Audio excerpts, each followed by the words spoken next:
గడచిన నెల రోజుల్లో గుంటూరు జిల్లాలో జరిగిన ముఖ్యమైన కార్యక్రమాల్లో కొన్నింటితో కూడిన గుంటూరు జిల్లా సమాచార లేఖ ఇప్పుడు విందాం. గుంటూరు ప్రభుత్వ సమగ్రాసుపత్రిలో 10 కోట్ల రూపాయలతో నిర్మించనున్న ప్రత్యేక ఆర్థోపెడిక్ బ్లాక్ గడిచిన జూలై 18న కేంద్ర గ్రామీణాభివృద్ధి, కమ్యూనికేషన్ శాఖల సహాయ మంత్రి డాక్టర్ పెమ్మసాని చంద్రశేఖర్ శంకుస్థాపన చేశారు. గుంటూరు స్థానికులైన డెక్కన్ టొబాకో యజమాని షఫీక్ 10 కోట్ల రూపాయల వితరణలో నిర్మించనున్న ఈ బ్లాక్లో 2 ఆపరేషన్ థియేటర్లు, ఎక్స్రే, ఈసీజీ, అల్ట్రాసౌండ్ సదుపాయాలతో పాటు ప్రతి నెల 10 నుండి 12,000 మంది ఈ బ్లాక్ నుండి సేవలు అందుకోనున్నారని మంత్రి తెలిపారు. రోజుకు 350 మంది అవుట్ పేషెంట్లు దీని నుండి వైద్య సేవలు అందుకోవచ్చని, 18 నెలల్లో దీన్ని పూర్తి చేసేలా ముందుకు వెళ్తున్నామని మంత్రి వివరించారు. ఉమ్మడి గుంటూరు జిల్లాకు సంబంధించి పెన్షన్ అండ్ జీపీఎఫ్ సమస్యల పరిష్కారానికి 2 రోజుల ప్రత్యేక అదాలత్ను గడిచిన జూలై 21న గుంటూరు కలెక్టర్ కార్యాలయంలో నిర్వహించారు. 2 రోజుల ఈ సమావేశాలను ప్రిన్సిపల్ అకౌంటెంట్ జనరల్ శాంతిప్రియ ప్రారంభించి మాట్లాడుతూ ప్రభుత్వ ఉద్యోగులకు పదవీ విరమణ ప్రయోజనాలను సకాలంలో గౌరవప్రదంగా అందించడమే లక్ష్యంగా ఉద్యోగుల భవిష్యనిధి సేవలను సరళతరం చేశామని తెలిపారు. ప్రభుత్వ ఉద్యోగులకు పారదర్శకమైన, ఇబ్బందులు లేని పదవీ విరమణ సేవలను అందించుటకు ఇటువంటి అదాలతులు ఉపయోగపడతాయన్న ఆమె పెన్షన్, జీపీఎఫ్ సేవలను సరళతరం చేస్తూ పౌర కేంద్రీకృత విధానాన్ని అమలు చేస్తున్నామని వివరించారు. ఆధునిక సాంకేతికత, అభివృద్ధి పరిచిన మౌలిక సదుపాయాలతో నూతనంగా రూపుదిద్దుకున్న గుంటూరు నగరంలోని కొత్తపేట, చంద్రమౌళి నగర్ పోస్టాఫీసులను కేంద్ర కమ్యూనికేషన్స్, గ్రామీణాభివృద్ధి శాఖ సహాయ మంత్రి డాక్టర్ పెమ్మసాని చంద్రశేఖర్ గడిచిన జూలై 24న ప్రారంభించారు.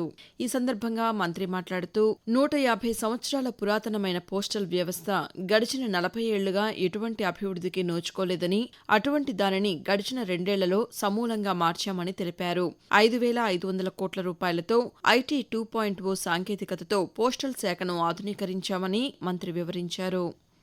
కృత్రిమ అవయవాలను Indian red cross society, rotary international సంస్థలు సంయుక్తంగా 300 మంది దివ్యాంగులకు ఈ ఆగస్టు 2న అందజేశాయి.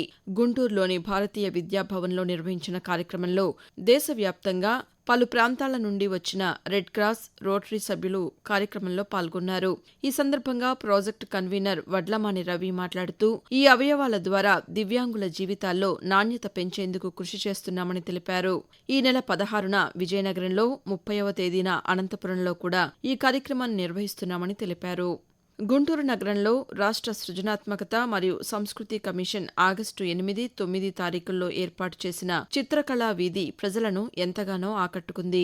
ఈ వీధిని కేంద్ర గ్రామీణాభివృద్ధి, కమ్యూనికేషన్ శాఖల సహాయ మంత్రి డాక్టర్ పెమ్మసాని చంద్రశేఖర్ సందర్శించి కళాకారులతో ముచ్చటించారు. అనంతరం మంత్రి మాట్లాడుతూ దేశం నలుమూలల నుండి పాల్గొన్న 800 మంది కళాకారుల కళ ఎంతగానో ఆకట్టుకుందని, కళలను ప్రోత్సహిస్తే ఉపాధి అవకాశాలు కూడా పెరుగుతాయనే ఆలోచనతో వీరందరికీ ఆన్లైన్లో తమ కళ నుండి సంపాదన పెరిగేందుకు ఏమి చేయవచ్చో ఆలోచిస్తామని అన్నారు. ఆంధ్ర కళాకారులు ప్రపంచ మార్కెట్ను అందుకునేలా చేసేందుకు కృషి చేస్తామని ఆయన తెలిపారు. ఈ సంవత్సరం వ్యవసాయానికి ముప్పుగా పరిణమించిన ఎల్నినో ప్రభావాన్ని తట్టుకోవడానికి రైతులు తప్పనిసరిగా అంతర పంటలు వేసుకోవాలని గుంటూరు జిల్లా ఇన్ఛార్జి మంత్రి కందుల దుర్గేష్ కోరారు.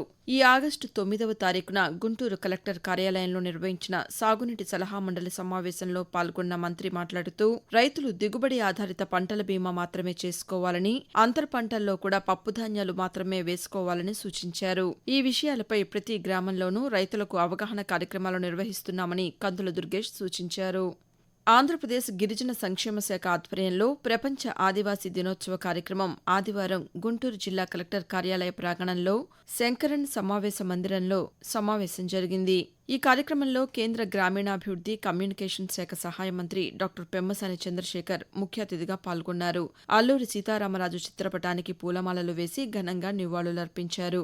ఈ సందర్భంగా ఆదివాసీల సమస్యలు, వాటి పరిష్కారాలను ఉద్దేశించి పెమ్మసాని మాట్లాడుతూ దేశం కోసం, స్వాభిమానం కోసం ప్రాణాలు అర్పించిన ఎంతో మంది ఆదివాసీ నాయకుల గురించి గుర్తు చేసుకోవాల్సిన అవసరం ఉందని అన్నారు. మీరింతవరకు గుంటూరు జిల్లా సమాచార లేఖ విన్నారు. రచన ముదిగొండ రవిశంకర్. ఆకాశవాణి ప్రతినిధి గుంటూరు జిల్లా. వ్యాఖ్యానం కె రాణి. సమర్పణ ప్రాంతీయ వార్తా విభాగం, ఆకాశవాణి విజయవాడ కేంద్రం.